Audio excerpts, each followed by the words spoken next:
In the towering glass buildings of New York, James Hopper stood as the CEO of Titan Airways, a global aviation empire with billions in annual revenue.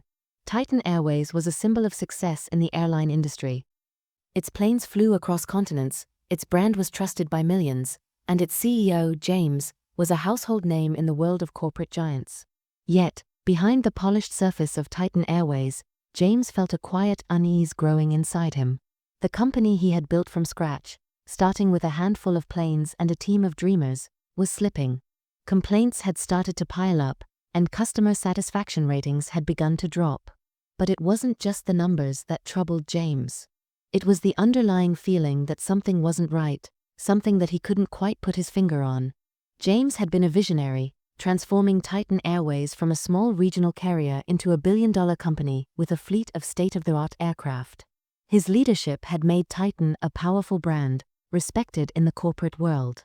However, as Titan grew, so did the layers of bureaucracy, and somewhere in the process, the values that had made the company great seemed to be lost.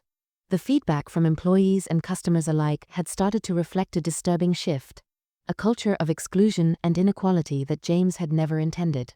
The corporate conflict. Sitting in his corner office on the 40th floor, James stared out the large window overlooking the sprawling city. The skyline of Manhattan, a testament to his achievements, seemed distant and impersonal. He had everything a person could want: wealth, power, recognition, but there was something missing. The customer complaints were no longer about service failures or delays. They were about something deeper, how people felt when they interacted with his airline. It wasn't just about poor service, it was about a lack of respect. People felt judged by the way they looked, the way they dressed, even the way they carried their luggage. Elaine Barrett, his loyal chief operating officer for over a decade, entered the room, breaking his thoughts. "I take it you've seen the latest reports," she said, setting down 2 cups of coffee without waiting for a response. Elaine had been with James since the early days of Titan Airways when the company was still a humble startup. She was sharp, no nonsense, and had always been the person who told James what he needed to hear, not what he wanted to hear. James nodded slowly. "I've seen them," he muttered. "But it's not just the numbers. There's something deeper going on." Elaine sat across from him, her silver hair gleaming under the office lights. "It's not just the complaints, James. It's the patterns. People are feeling invisible, like they don't matter. It's not about missed flights or delayed baggage anymore. It's about how they're treated, the assumptions people make about them based on how they look." James knew exactly what she was talking about. He had noticed the same things. He had been so immersed in Titan's growth that he had failed to see the quiet erosion of the very principles that had made the company great. What had started as a passionate mission to build an airline that served everyone equally was now a company where customers were judged based on their appearance. Those who looked the part were treated like royalty, while those who didn't were ignored, overlooked, or even mistreated. Elaine's voice pulled him back from his thoughts. "You know what this means, right?" she asked. "The board's already nervous. If you don't address this, it'll get out of control." James sighed. He had always been able to solve problems from the top down: strategy, policies, investments, but this was different. This was cultural. And it had permeated every level of Titan Airways. The issue wasn't just a few rogue employees making poor decisions. It was a systemic problem that had become ingrained in the company's operations. "I know," James said quietly, standing up and walking to the window. "And I think I know what I need to do." Elaine raised an eyebrow, knowing that when James had a decision in mind, there was little anyone could do to stop him. "You're not thinking of going undercover again, are you?" she asked, her tone a mix of concern and disbelief. James turned to face her. "I am. I need to see it for myself. The only way I can understand what's really happening is to experience it firsthand." Elaine leaned back in her chair, shaking her head. "You're not exactly low profile anymore, James. People recognize you." "I know," James replied. "But if I go in as a regular passenger, no perks, no upgrades, I'll see the truth. I need to know what the real Titan Airways feels like, not just the polished version we show to the world." Elaine hesitated. 2 weeks. You disappear for 2 weeks, and then you'll come back with a new perspective. But you know what this could cost you, right? It could shake everything. If the wrong people find out. James nodded, his resolve hardening. I know. But if we don't find out the truth, we won't have a company left to fix. Elaine sighed, clearly torn. All right. But if anything goes wrong, I want you out of there. Fast. James smiled faintly, his mind already racing with the details of his plan. Don't worry, Elaine. I'll be careful. But I'm doing this. It's the only way to save Titan Airways.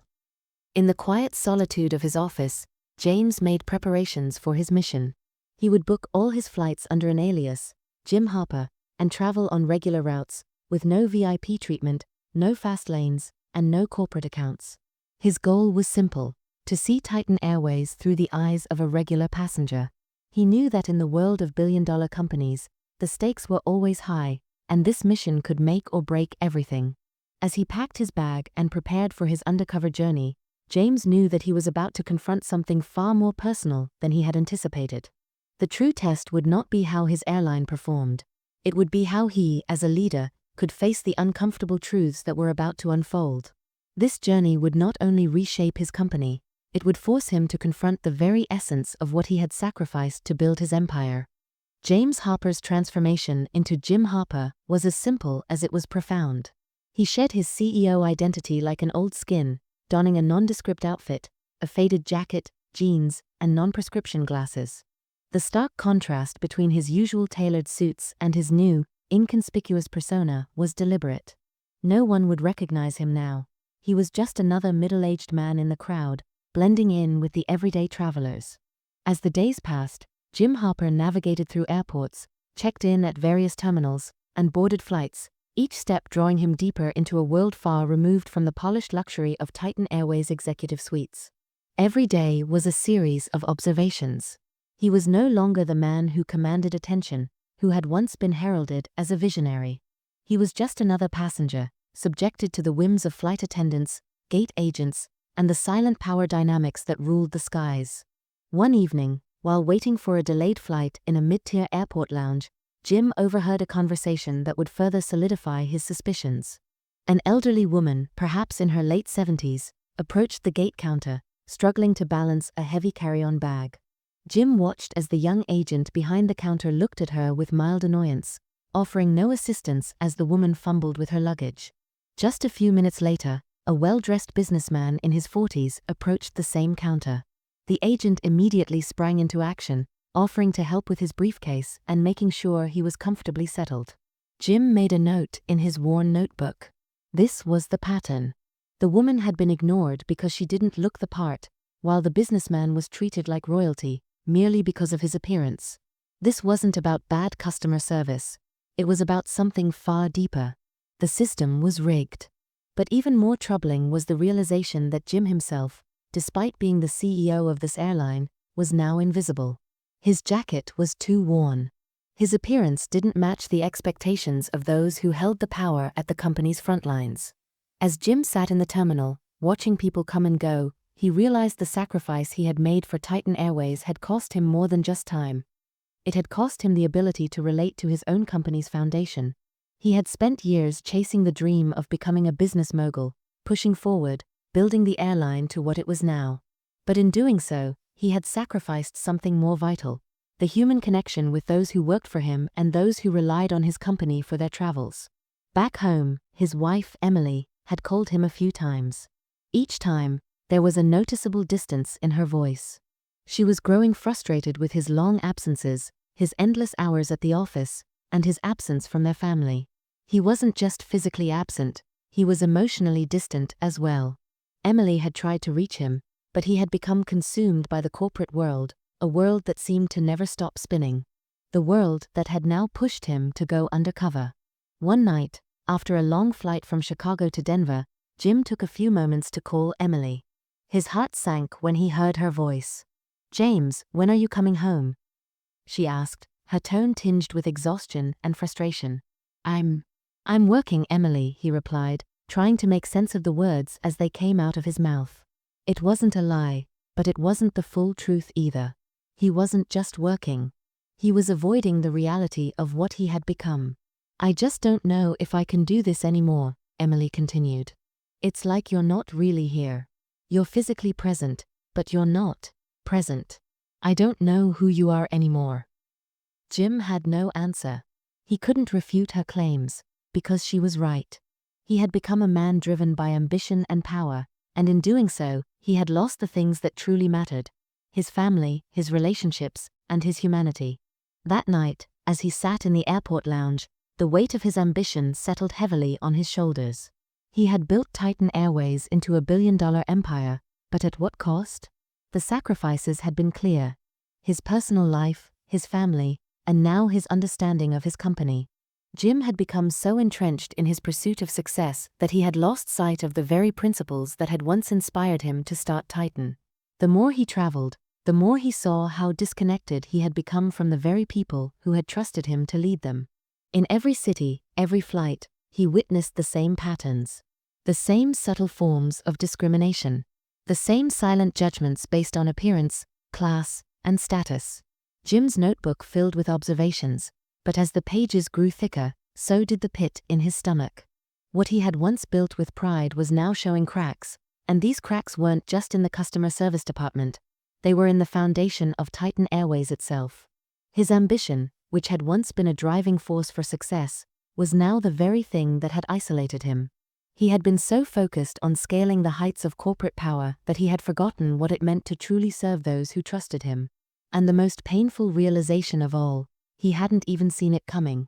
The next morning, as he boarded another flight, this time from Denver to Los Angeles, Jim felt a pang of guilt that he could not shake. The flight attendants, the gate agents, the other passengers. None of them knew who he was, and that was precisely what allowed him to see the truth. Titan Airways had become a company that valued appearance over substance. Passengers were not seen for who they were, but for what they seemed to be. The loyalty, the years of flying with the airline, the trust. It all meant nothing unless you fit the mold of what Titan had decided was premium. Jim knew that what he had uncovered wasn't just a problem, it was a crisis. But confronting it would come with a cost. The changes he would have to make would ripple through every level of Titan Airways, affecting the lives of thousands of employees. The risk of shaking up the status quo was immense, but Jim also understood that if he didn't act, he would lose everything he had worked for. His company, his reputation, and his family could all be torn apart by the very system he had helped create. But what if this mission, this undercover journey, could help him rebuild what he had lost? What if he could use the power he had to fix the broken system he had once celebrated? Only time would tell, but as Jim stared out of the plane window at the vast landscape below, he knew that the answers were just within reach. For the first time in years, Jim felt uncertain about the future.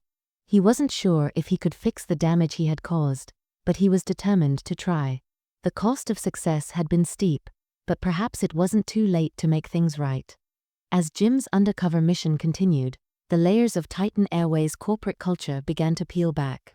He started to see more clearly the underlying issues that had plagued his company for so long. It wasn't just the subtle forms of discrimination he had witnessed in airports and lounges. It was something far deeper, more insidious. The culture of inequality had been quietly nurtured by the very people at the top.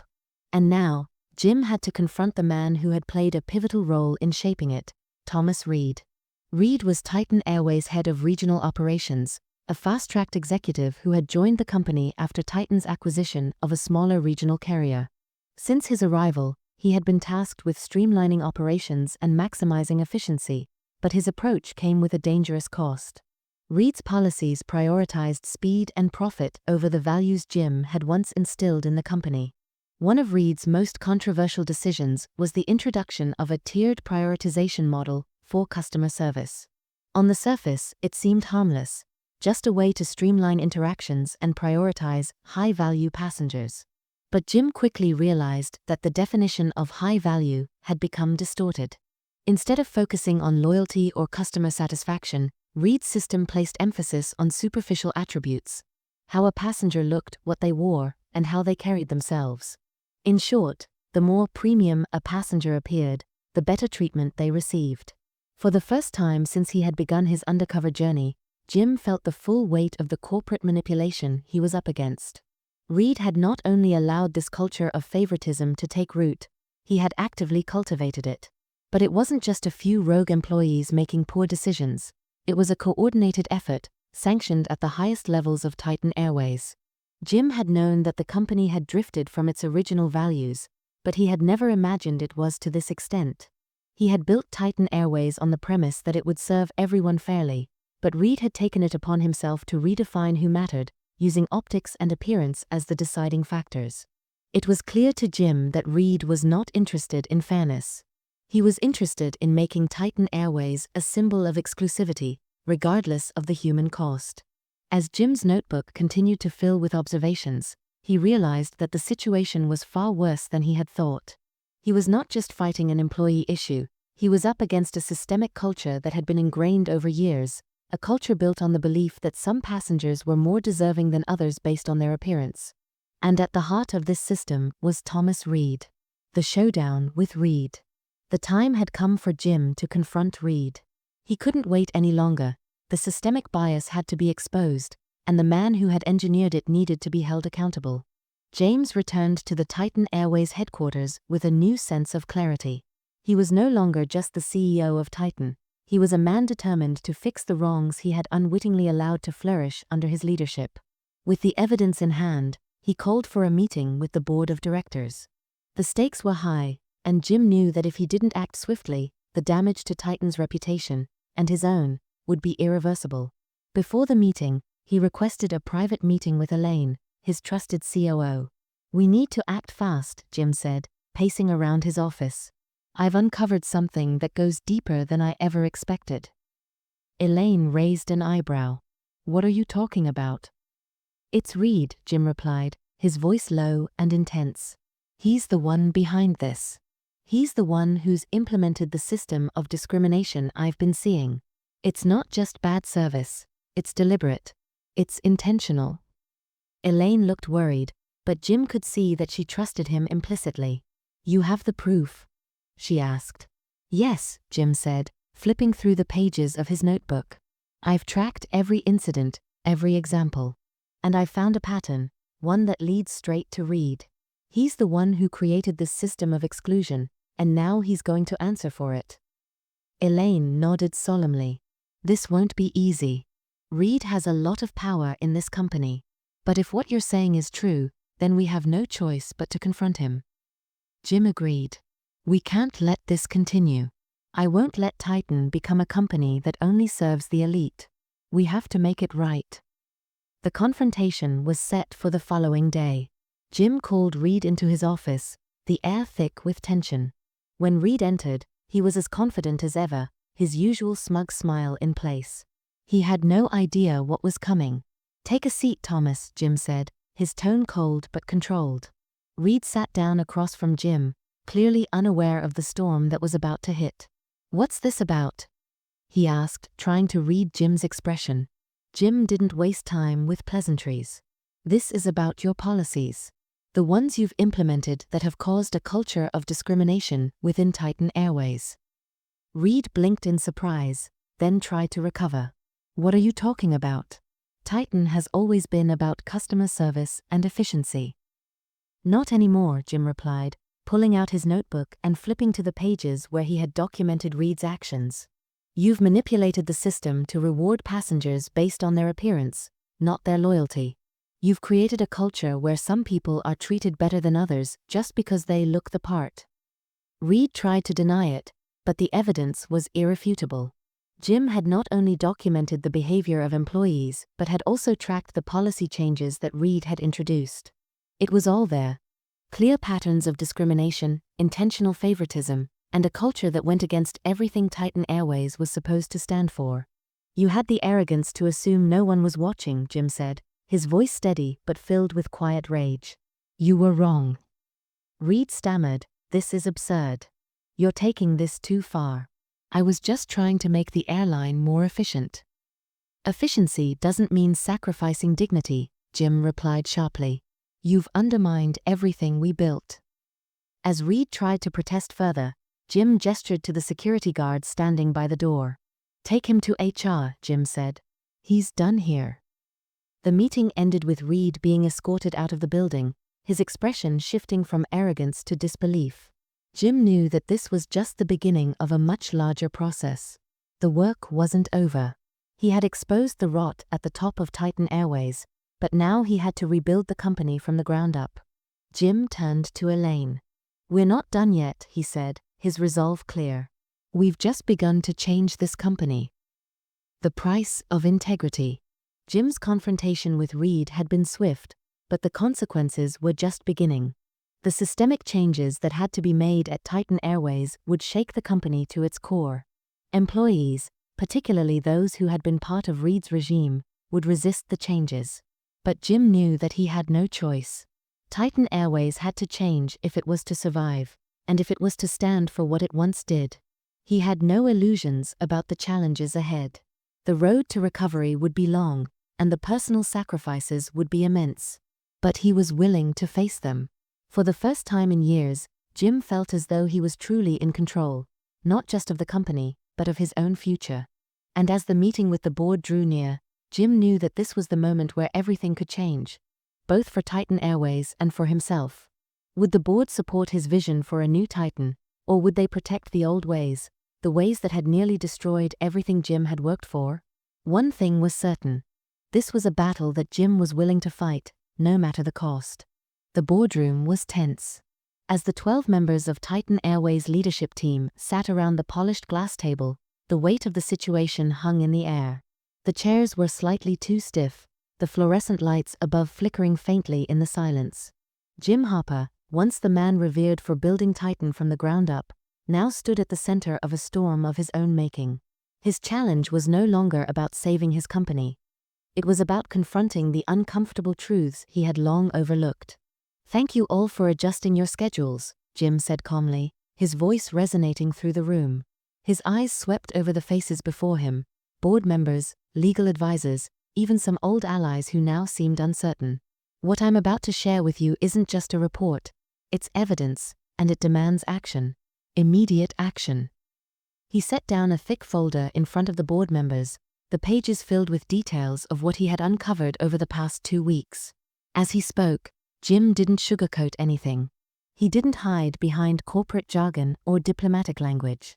He laid out the reality of Titan Airways' systematic failures, how, under the guise of efficiency, his company had become a haven for subtle but powerful discrimination. The board, at first stunned, began to murmur amongst themselves. Jim's calm demeanor was at odds with the severity of his words. He wasn't just presenting evidence of poor customer service. He was presenting evidence of a company culture that had systematically excluded people based on superficial judgments, based on appearance, clothing, and even the tone of someone's voice. "What you're looking at," Jim continued, "isn't just a customer service issue. It's systemic bias based on visual judgment. We've allowed our passengers to be judged not on loyalty or merit, but on how they look." A board member tried to speak, but Jim held up a hand, silencing him. "I know what you're thinking. It seems anecdotal. Maybe it's too small to make waves. But what if I told you that even I, as your CEO, was flagged for secondary verification 3 times in 4 cities, all while wearing a $39 jacket?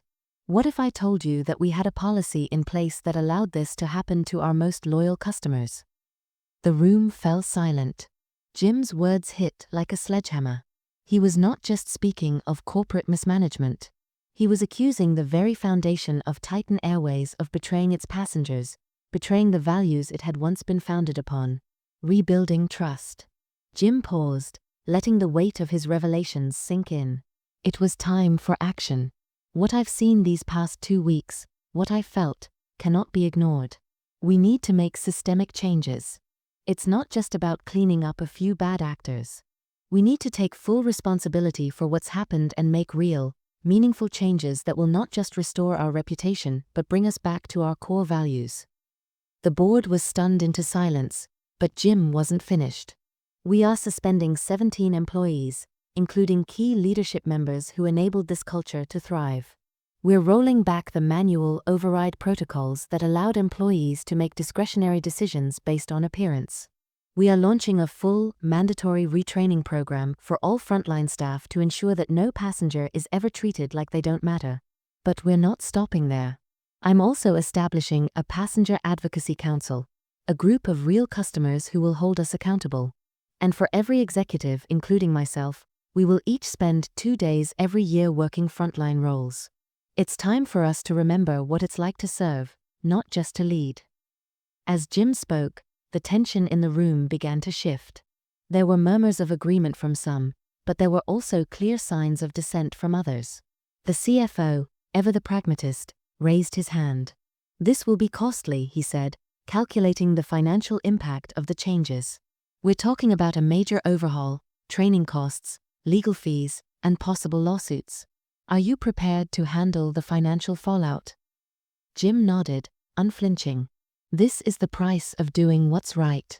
I'd rather take a hit now than risk losing everything we've built. We've already lost the trust of our customers. The question is, do we want to regain it, or do we keep hiding behind the status quo? The room fell into a tense silence again.